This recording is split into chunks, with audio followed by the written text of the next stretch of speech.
L'idée était de faire un point sur la question de l'énergie dans l'art et donc à travers la démarche d'éco-conception, notamment dans les expositions et les œuvres d'art, puisque c'est mon champ de compétence, je suis scénographe d'exposition. Pour venir vraiment aux méthodes d'éco-conception qu'on travaille aujourd'hui dans le cadre de nos métiers et dans le milieu des institutions culturelles, j'ai souhaité faire un lien entre la démarche de permaculture qui nous inspire et un petit historique du lien entre l'art et l'écologie à travers quelques exemples d'œuvres d'art pour parler soit en fait du sujet qu'elles ont décidé de traiter, soit de la manière dont il a été traité.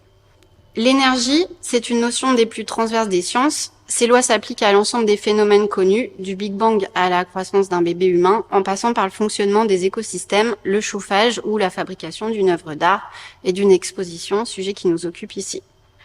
D'abord captée par les plantes par photosynthèse, l'énergie est mise à disposition de l'ensemble du vivant. Des herbivores mangent les plantes, des carnivores mangent des herbivores, et ce faisant, ils poursuivent leur cycle de vie grâce à de l'énergie solaire biotransférée. Tous les êtres vivants fonctionnent donc à l'énergie solaire, à deux exceptions près, les écosystèmes des abysses, qui n'est pas le sujet qui nous occupe aujourd'hui, et les humains du XXe et du XXIe siècle, qui produisent et consomment essentiellement des énergies fossiles. Alors vous allez vous dire, mais pourquoi elle me parle de science alors qu'on est censé parler d'art? Vous êtes au bon endroit. L'idée est en fait de partir donc de cette notion de biomimétisme et de s'inspirer des méthodes de permaculture qui ont été précurtrices et d'en venir à la question de l'énergie dans la conception des expositions. L'artiste, le monde de la culture et tous les acteurs et actrices doivent aujourd'hui prendre conscience qu'il y a une sorte d'incohérence globale à se lever le matin pour produire quelque chose de nouveau, qui est le propre de l'art, de la démarche artistique, sans pour autant considérer l'impact carbone de cette nouvelle production. Aujourd'hui, un objet, un projet, c'est prendre une responsabilité qui est certes artistique, mais aussi énergétique et plus globalement environnementale. Il faut trouver donc un juste équilibre entre la motivation de faire des choses et une forme de sobriété. Parce que oui, le constat est simple, créer une œuvre d'art, monter une exposition, consiste à dépenser de l'énergie.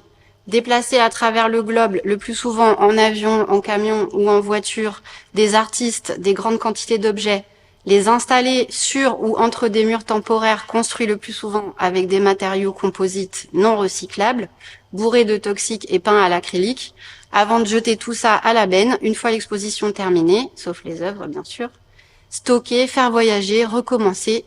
Comment faire pour que ce cycle soit maîtrisé?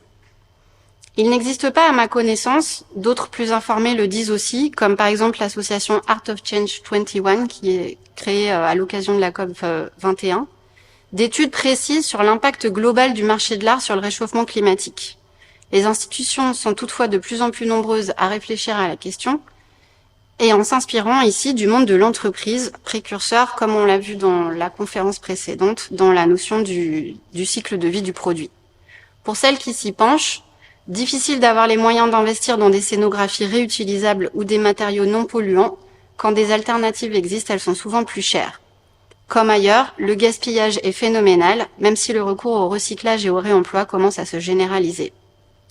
Mais laissez-moi retourner brièvement à mon introduction scientifique. Je disais donc en gros que l'humain du XXIe siècle dépense des énergies fossiles, y compris pour se nourrir, et je ne vous l'apprends pas, ce système énergétique est tout sauf durable.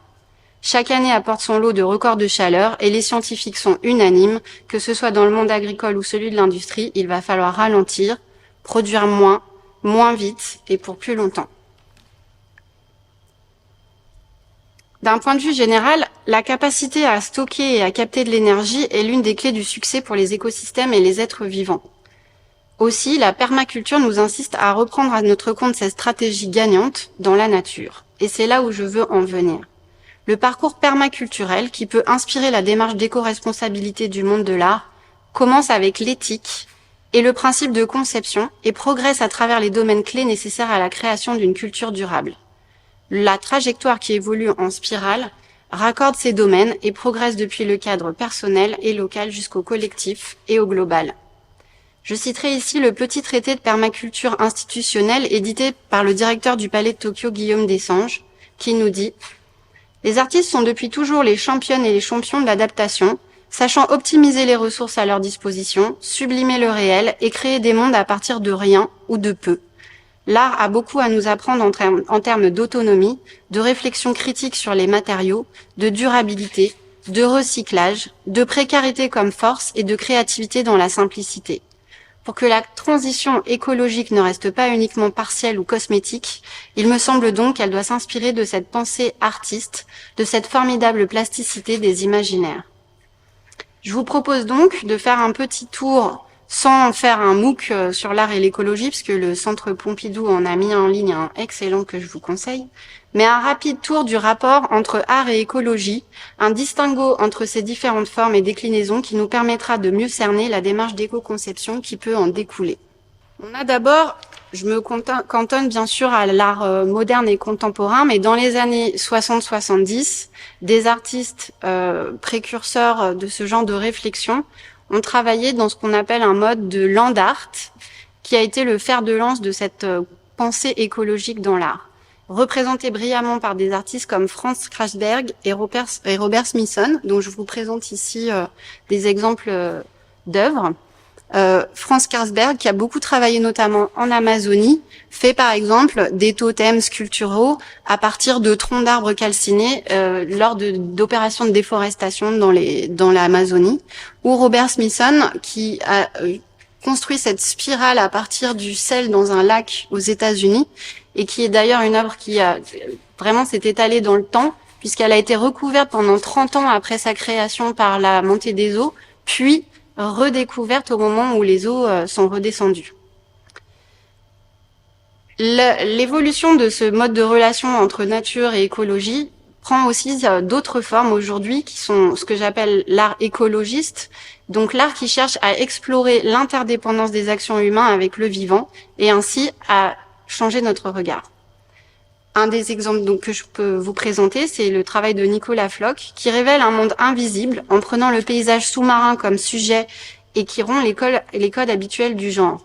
À la place de la couleur saturée, il opte pour le noir et blanc, donc la photo de droite qui est prise en vue sous-marine, grand angle et lumière naturelle. Ces paysages photographiques révèlent des mondes fascinants mais également effrayants. Les effets des rejets, du réchauffement climatique et de l'acidification des océans y apparaissent plus marqués que sur la Terre. Sur la photo de gauche, vous voyez l'autre pendant de son travail, qui lui parle par la couleur, et ce sont des tirages monochromes qui varient du vert au bleu et qui représentent et informent sur le cycle du carbone et la différence de couleur en fonction de la présence des sédiments, de la quantité du phytoplancton, mais aussi de la pollution. Et ces images monochromes, proches de l'abstraction, nous amènent au cœur du vivant et de ses origines. Une autre forme d'art lié à la conscience écologique, c'est l'artivisme, l'art engagé, celui qui cherche à secouer les esprits par des actions frappantes. Un exemple vraiment marquant et qui en plus l'artiste a reproduit son action plusieurs fois au cours du temps. La première version est en 1968. C'est donc un artiste qui s'appelle Nicolas Garcia Uriburu, qui est d'origine argentine, et qui est invité à la Biennale de Venise, a répandu dans la Tamise une substance fluorescente qui a coloré complètement le canal. Il s'est fait arrêter pour cette action, puisqu'il avait prévenu personne, et ensuite il a pu être relâché lorsqu'il a prouvé que la substance était non toxique. Il a remis ça sur l'image de droite, vous le voyez, dans le Rhin, et plus récemment en 2010 en Argentine, dans un des fleuves les plus pollués au monde. Une autre forme que prend le rapport entre l'art et l'écologie, c'est l'art écologique, qu'on appelle écologique, qui questionne le système capitaliste à travers la récupération et le recyclage. L'artiste que je vous présente là, c'est un artiste camerounais qui s'appelle Yvon Gassam, et cette œuvre s'appelle The Wave. Et en fait, il a été invité en résidence à Bamako pour un travail de photographie. Choqué par le niveau de pollution et les effets du réchauffement climatique, il a proposé dans plein d'endroits dans la ville ces espèces de vagues de plastique faites à partir de bidons récupérés, découpés et cousus sous forme de grandes couvertures qu'il a placées tout au long de la ville. Et enfin, j'en viens à la version qui va nous amener vers la conception de la notion d'éco-conception. C'est l'écologie de l'art. Et c'est quand les artistes comprennent et prennent en compte l'impact de la création et de leur œuvre, non seulement sur les questions que ça soulève vis-à-vis du public, mais aussi dans le processus, sur l'impact carbone qu'a leur processus de création. L'exemple vraiment le plus parlant et le plus connu, c'est de l'artiste Olafur Eliasson, dont vous connaissez certainement les grands bâtiments multicolores en cercle. Mais Olafur Eliasson, il est aussi très connu pour cette œuvre qui s'appelle Ice Watch et qu'il a produit dans le cadre de la COP 21, et il a ramené depuis le pôle Nord des blocs de glace qu'il a laissé fondre devant le Panthéon.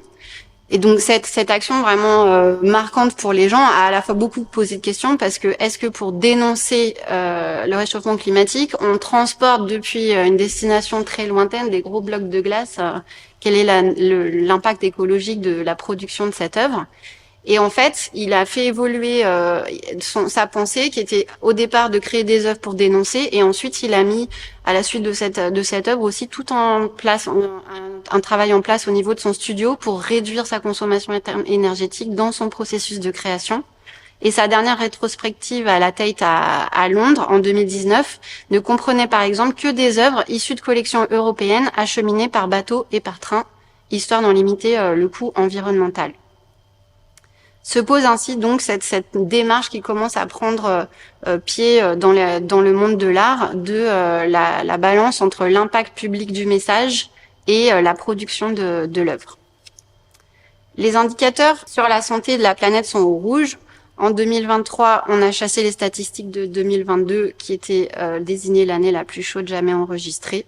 Preuve inéluctable d'un réchauffement climatique qui s'emballe. Face à ces enjeux, de nombreux artistes, mais aussi des scénographes, des institutions, des entreprises de fabrication s'interrogent sur l'impact de leur création et constatent que les matériaux employés, les techniques et les modes de production ne se trouvent davantage du côté des causes de la crise écologique et donc énergétique que des solutions. Dans la vie des musées, les expositions constituent des facteurs importants de consommation énergétique et de pollution. Et en effet, les œuvres prêtées, comme je le disais tout à l'heure, acheminées souvent par avion pour quelques mois d'exposition, accompagnées par des convoyeurs, participent à un bilan carbone lourd. Le changement scénographique inhérent à l'aspect temporaire des expositions et renouvelé de la programmation d'un musée implique lui aussi l'utilisation, la fabrication et l'assemblage de matériaux, de supports muséographiques souvent peu durables et dont la réutilisation à l'issue de l'exposition n'est pas toujours un point majeur de réflexion. Ces expositions, qui ont pris une place de plus en plus croissante au sein des musées, ont un réel impact sur l'environnement par leurs besoins humains, techniques et financiers qu'elles génèrent. Repenser, réévaluer et adapter la conception et l'usage même de la cible de ces expositions devient un enjeu essentiel. La France a marqué ces dernières années une avancée dans ce domaine. Par exemple, la Foire d'art de Paris s'est pleinement engagée depuis 2022 dans le développement d'une démarche éco-responsable et réalise la première vraie analyse de cycle de vie, qu'on appelle ACV, dans le monde des salons d'art.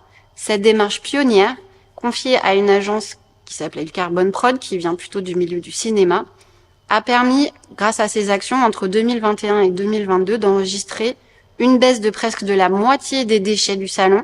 Ceux-ci sont passés donc de 25 tonnes à 13 tonnes, soit une réduction de 45%, une baisse de consommation électrique de 37%, une réduction de l'empreinte carbone de environ 80 000 CO2 en 2021 à 64 en 2022, et 12 tonnes de matériaux ont pu être réemployés ou valorisés en 2022, parmi lesquels notamment le coton gratté qui recouvrait les cimaises de la foire, soit 3,7 tonnes transformées en matériaux isolants pour le bâtiment, et la moquette du salon, 4,2 tonnes récupérées par la société Artstock, qui est une société spécialisée dans le réemploi dans le milieu des arts vivants et des expositions.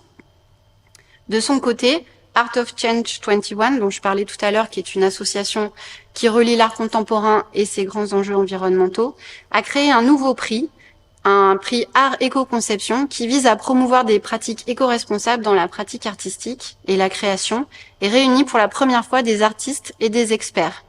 Il s'adresse aux plasticiens vivants en France, et l'un des prix qui est justement mis en place pour l'artiste sélectionné, c'est la mise en place d'une ACV, donc d'une analyse de cycle de vie. La force de l'éco-conception, on y vient donc, comme solution pour les artistes et les milieux de diffusion, c'est de pouvoir agir tout au long du cycle de vie d'un objet ou d'une exposition, de sa conception en passant par sa production, son usage et sa fin de vie. Le biomimétisme, j'y reviens, nous enseigne comme la nature recycle tout. Dans la nature, rien ne se perd, tout se transforme. Le but, c'est de faire comme elle.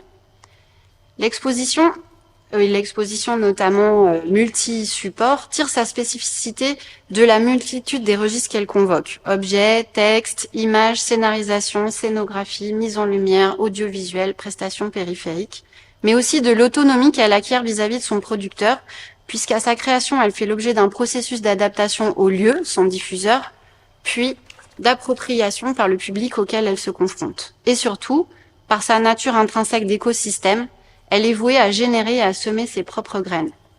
En travaillant en permaculture, on y revient, à travers une démarche écologique globale et non pas circonscrite à certaines actions spécifiques, en pensant à chaque étape de la conception-réalisation, la durabilité des activités, des savoir-faire, des ambitions, en améliorant leur relation au monde, les professionnels des métiers de l'exposition sont à leur échelle des cultivateurs et des cultivatrices.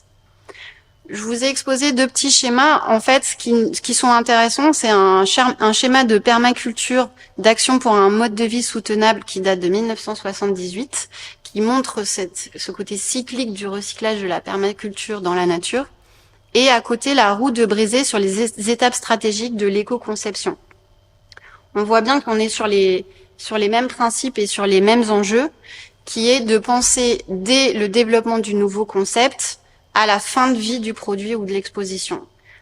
En passant par les étapes de management, agir ensemble, choisir, renoncer, quantifier, sensibiliser, la sélection des matériaux avec le moins d'impact possible, moins toxiques, renouvelables, naturels, recyclés, issus du réemploi, adaptés à l'usage avec moins de matière, l'optimisation des techniques de production, moins de composants, moins d'étapes de production, moins d'énergie, durable et réparable, modulaire si possible pour être adapté.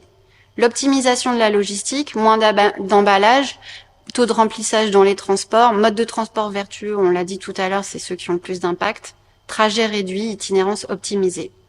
Ensuite, on a la réduction de l'impact environnemental en phase utilisation, pendant l'exploitation de l'exposition, moins de consommables, moins de déchets, diminution des consommations d'énergie, mesure de l'impact et sensibilisation des publics.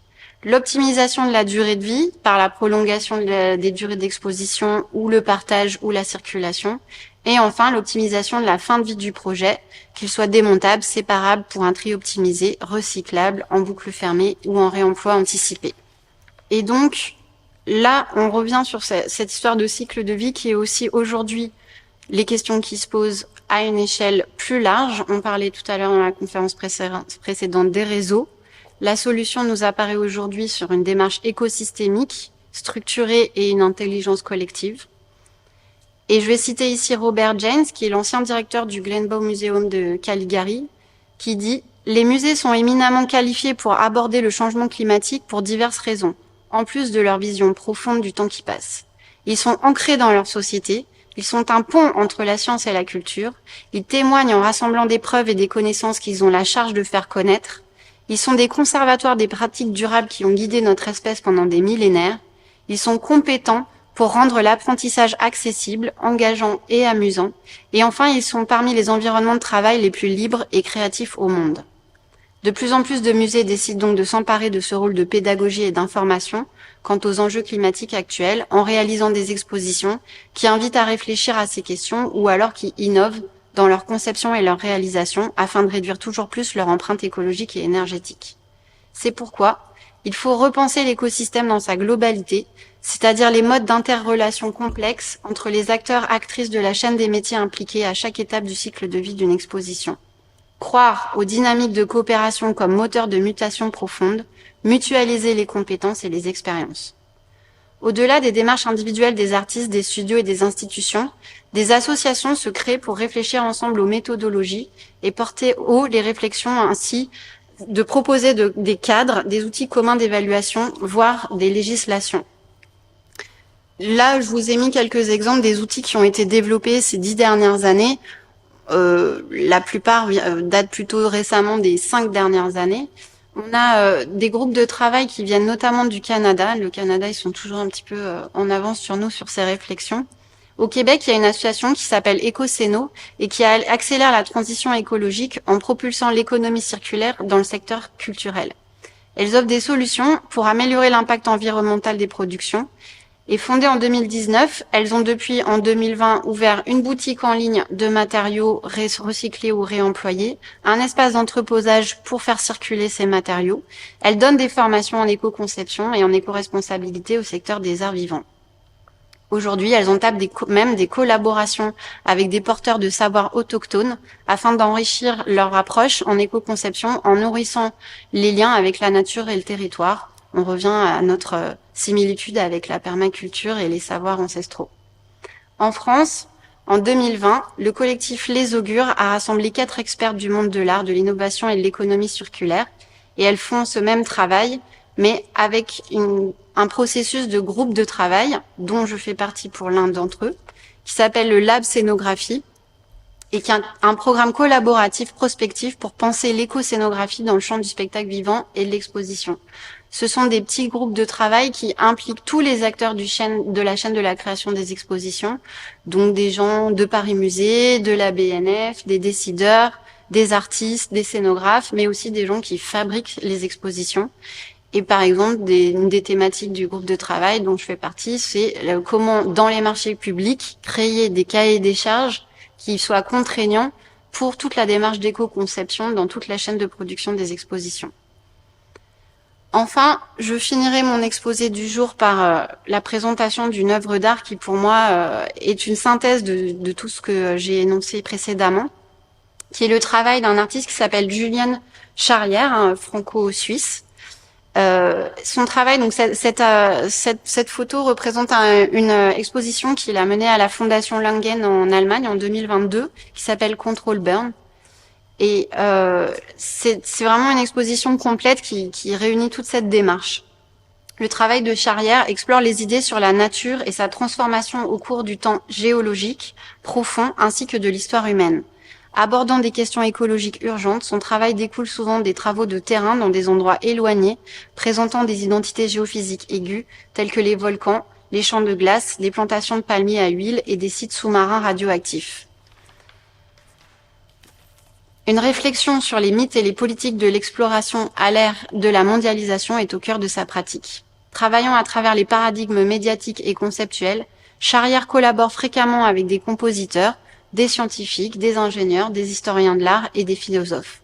Son travail provoque souvent, invitant à une réflexion critique sur les traditions culturelles de perception, de représentation et d'engagement dans le monde culturel. Ce solo show, plus particulièrement, confronte notre aliénation aux matériaux fossiles, met en exergue les processus et les infrastructures qui rendent possible le flux continu d'énergie qui permet à l'homme moderne d'alimenter son mode de vie actuel. Dans ce solo show, des incendies qui brûlent habituellement hors de vue, sous terre, au-delà des limites de nos villes ou dans les passés lointains et des futurs chauds, sont mis en lumière. Approfondissant les réflexions sur les idées, sur la nature et la place que nous y occupons, Control Burn interroge la face cachée des matériaux utilisés comme combustible, le charbon, le pétrole, l'huile de palme et bien plus encore. Ensemble, les œuvres qui s'y trouvent remettent en question l'emprise de l'humanité sur le feu et la capacité des plantes à façonner l'avenir de notre planète. Cette exposition est entièrement alimentée par l'énergie solaire, récoltée par une installation spécifique que vous voyez sur la photo de gauche qui a été créée directement en face du musée et qui fait partie, à proprement parler, des pièces qui constituent l'exposition devant le musée conçu par Tadao Ando. Ce qui est assez nouveau, c'est plutôt la mesure de l'impact. La démarche de réfléchir aux conséquences, elle commence à dater. Aujourd'hui, ce qui est important pour pouvoir avancer, c'est de quantifier. Et donc, ces fameuses analyses de cycle de vie et de bilan carbone, qui sont très compliquées à mettre en place, qui viennent du milieu des industries, qui sont plus ou moins faciles à évaluer dans une chaîne de production pour un objet, sont beaucoup plus complexes au niveau de l'écosystème de l'exposition, qui implique des multi-acteurs et des étapes très diverses. Donc c'est ça qui est compliqué, et c'est ça qui est en train de se faire, c'est de créer des outils pour mesurer l'impact, et une fois que l'impact est mesuré, voir comment on peut le réduire à chaque étape du cycle de vie de l'exposition. Pour le Louvre, je sais pas, ils sont pas, voilà, mais oui, toutes les grandes institutions aujourd'hui, comme je vous dis, par exemple, nous, dans notre groupe de travail au Lab Scénographie des Augures, on a des représentants de Paris Musée qui, eux, représentent tous les musées de la ville de Paris. On a le MUSEM à Marseille, on a voilà des représentants des institutions. Après, il y a d'autres formes de groupes qui sont en train de se monter pour faire remonter, parce qu'en fait, c'est marrant parce qu'il y a vraiment des liens avec la conférence précédente. Comme on parle de réseau, pour que les choses elles puissent, nous par exemple à notre niveau de scénographe, être mises en place, il faut que la législation et le cadre politique et institutionnel le permettent. D'où cette réflexion sur notamment les marchés publics, cadrer les cahiers des charges, mais ça veut dire que en fait on fait de la démarche ascendante au lieu de la faire descendante. On fait remonter l'information pour que ensuite les institutions prennent des mesures. On peut dire sensibiliser, quoi, déjà. Là. Oui, il y a une sensibilisation. Comme vous voyez, je me suis permis de citer le directeur du Palais de Tokyo, qui est arrivé récemment là-bas. Ce petit traité de permaculture culturelle, il est très important parce qu'en fait, non seulement il montre une démarche de réflexion sur l'éco-conception, mais encore une fois, ça m'était cher de faire ce lien avec la permaculture parce que ça veut dire aussi considérer l'humain, les gens qui travaillent. Et donc, on a aussi quand même cette question dans les institutions culturelles où l'humain n'est pas toujours pris en compte dans la démarche, au-delà de la considération de l'artiste en lui-même, toutes les équipes, toutes les fourmis qui travaillent sur la constitution d'une exposition. Donc oui, quand on voit qu'un directeur comme ça prend le temps d'éditer un petit traité, c'est qu'il y a un vrai mouvement dans les consciences. On voit, nous, en exposition, le frein, beaucoup, il est financier, pour avoir une démarche éco-responsable, mais il est aussi beaucoup temporel. Parce qu'avec cette espèce de frénésie d'expositions temporaires qui doivent revenir tous les 3-4 mois, surtout dans une ville comme Paris où il faut se renouveler tout le temps, on consomme énormément et on travaille dans des temps très très courts qui ne permettent pas de prendre ce temps de réflexion, de trouver les bonnes solutions, d'identifier les bons acteurs, etc. Donc ça, c'est une des requêtes que nos groupes de travail font remonter. Et par ailleurs, on le disait, une expo qui est temporaire, c'est beaucoup de déchets. Donc en fait, rallonger la durée des expositions, ne serait-ce que ça, c'est aussi faire moins de déchets parce que moins de renouvellement, Donc peut-être que pour une institution comme Beaubourg, ce temps de fermeture est l'occasion aussi en interne de prendre le temps de mettre en place ces outils et ces réflexions-là. Cette démarche de réemploi, recyclage qui nous permettrait justement d'être dans l'éco-conception, elle est très peu mise en place parce qu'en fait, on change de sujet, du coup, on veut changer d'ambiance, on veut changer les décors. Et donc ça fait partie notamment justement des réflexions de certaines institutions. Le MUSEM, par exemple, maintenant, le MUSEM ou d'autres lieux à Paris Musée, ils sont en train de réfléchir à comment on peut concevoir une scénographie pour 3 expositions. C'est-à-dire que on sait qu'en un an et demi, on va avoir 3 thématiques. Comment on pourra réemployer dès la deuxième des choses qu'on a créées pour la première. Donc ça, c'est aussi des démarches qui sont en train de se mettre en place. Merci encore pour cet exposé qui était vivifiant à tout point de vue. Il commençait avec une réflexion sur l'énergie comme notion transverse. Il me semblait que c'était une caractérisation qui était vraiment stimulante parce que par définition le transverse c'est à la fois ce qui croise et ce qui relie, et il me semblait que c'était un petit peu la signification que vous essayez de donner à l'art aujourd'hui, lorsqu'en tout cas on le rattache aux préoccupations écologiques qui sont celles que vous nous avez exposées. Vous avez alors immédiatement mis la focale sur la notion de biomimétisme et sur les méthodes de permaculture en insistant sur le fait que compte tenu de la situation qui est la nôtre aujourd'hui, il y avait une espèce d'incohérence, on pourrait même dire de paradoxe à faire de l'art sans considérer la question de l'empreinte carbone ou sans considérer la question des conséquences tout simplement écologiques de cette activité.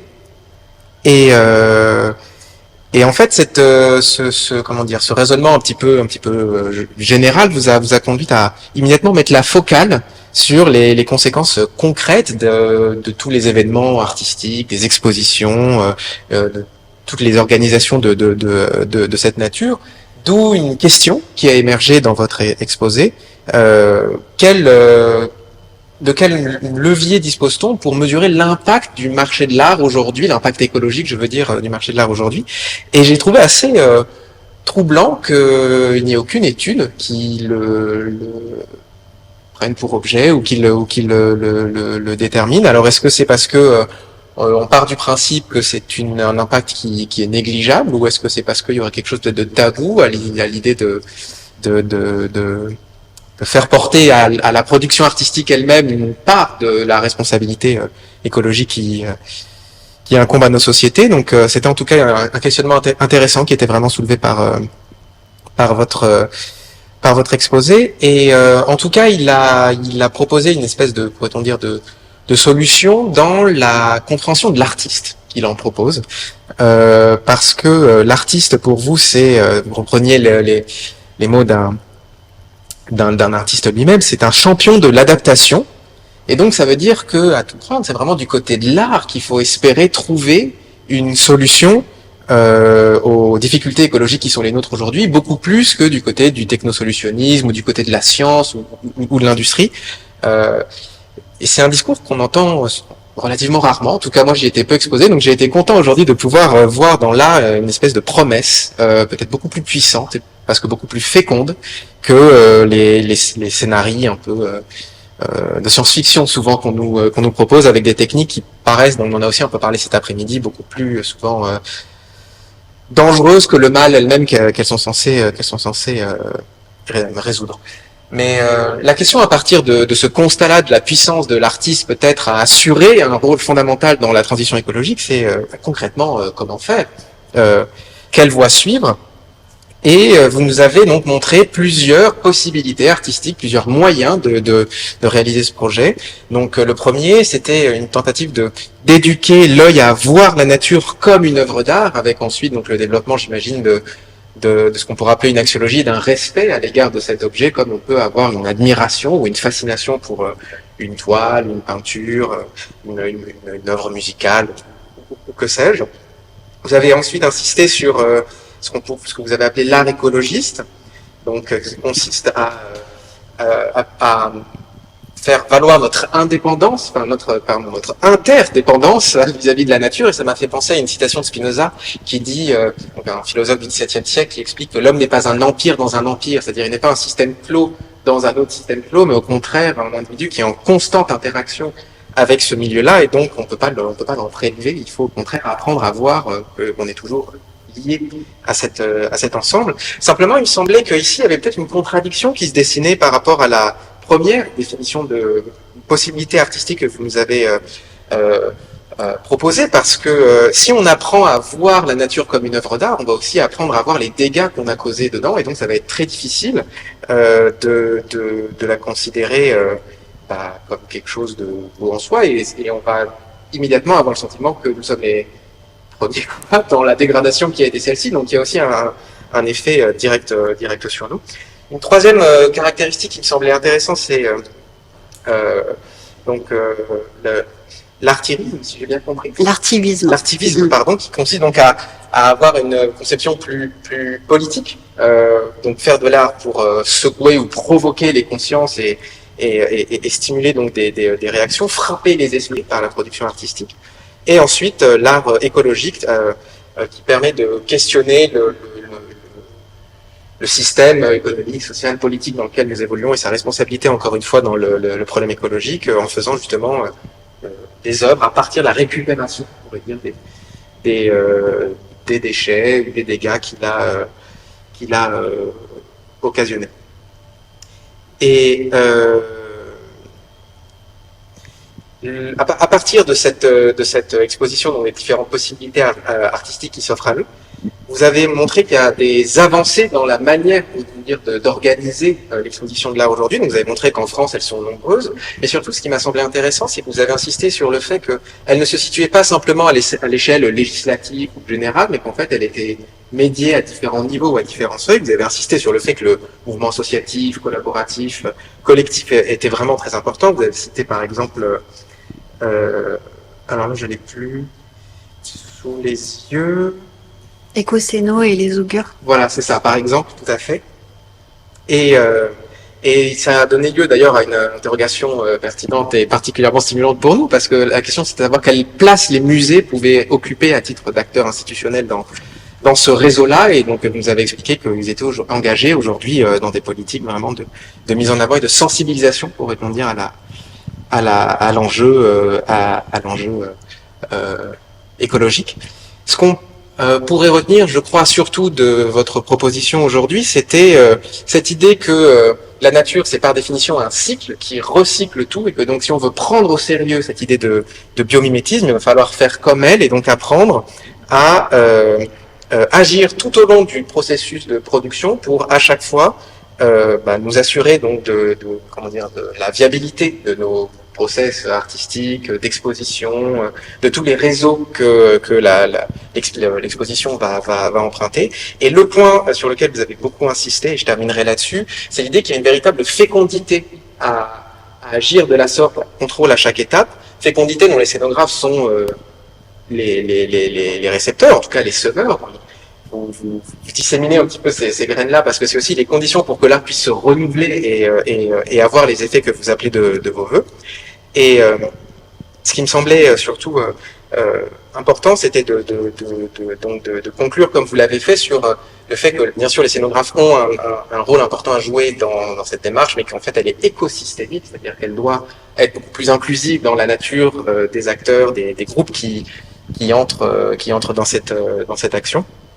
Et donc, ça nous invite, encore une fois, à repenser le rôle, tout simplement, qui est le nôtre dans cette participation un petit peu générale. Donc, c'était un exposé qui était engageant, si je peux présenter comme ça. Tout à fait. Merci encore.